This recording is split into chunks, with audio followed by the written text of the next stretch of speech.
Hari ini, Saudara, Senin jam 9 pagi nanti, para hakim konstitusi akan membacakan putusan hasil sengketa pemilu presiden 2024.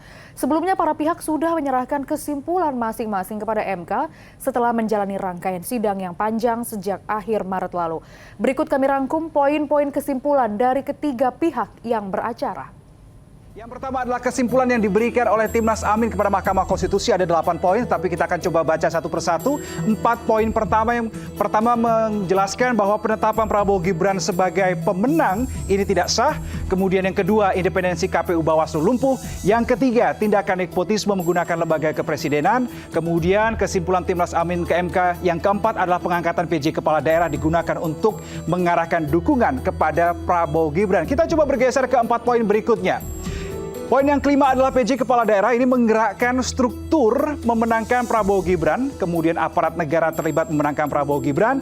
Yang ketujuh adalah pengerahan kepala desa memenangkan Prabowo Gibran. Dan yang kedelapan adalah penggunaan bansos melanggar Undang-Undang APBN sehingga suara Prabowo Gibran dianggap oleh kubu Amin ini meningkat.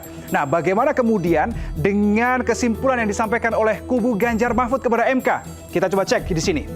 Ada 5 setidaknya poin yang disampaikan oleh kubu Ganjar Mahfud. Satu persatu kita coba baca. Yang pertama adalah pelanggaran etika dalam putusan MK yang menguntungkan Gibran.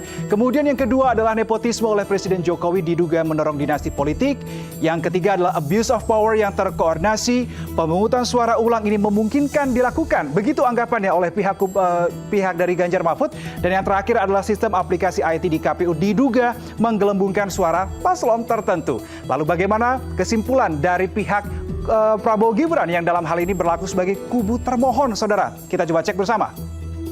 Ada 4 setidaknya yang disampaikan oleh kubu Prabowo Gibran ke Mahkamah Konstitusi. Yang pertama adalah dalil kecurangan pemilu oleh pemohon.